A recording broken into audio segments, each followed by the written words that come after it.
له شنبې ورځې لمونځ شروع کوم، سبا توبه وباسم، سبا صدقه ورکوم، بله ورځ یې دا کار کوم. نیکۍ شاته ځنډوي ورځ تر بلې، خو په دې نه پوهېږي چې آیا سبا شاید راشي او ته نه یې.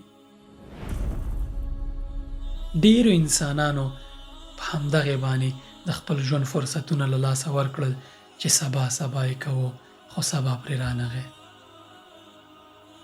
الصنابحي یو کس دی، دی وایي موږ له یمن نه مهاجرین شو د دې دپاره چې د رسول الله صلی الله علیه وسلم دیدار وکړو او د صحابهو په ډله کې شامل شو.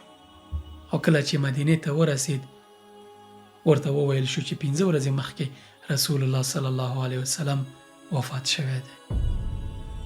افسوس یې کو چې کاشکې مو دا سفر لږ مخکې پیل کړی وی.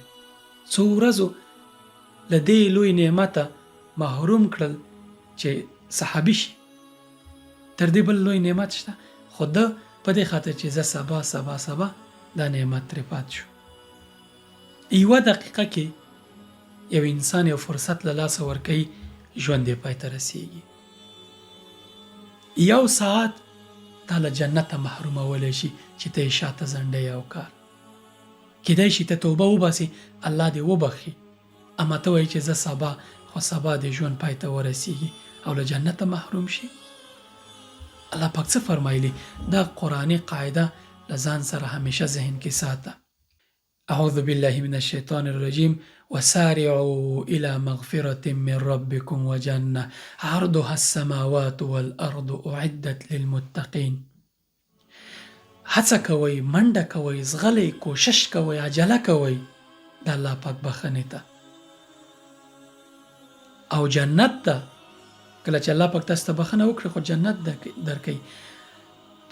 پراخوالی د دې جنت د ځمکې او اسمانونو نه لوی دی، یعنې د دې په اندازه لوی دی د جنت.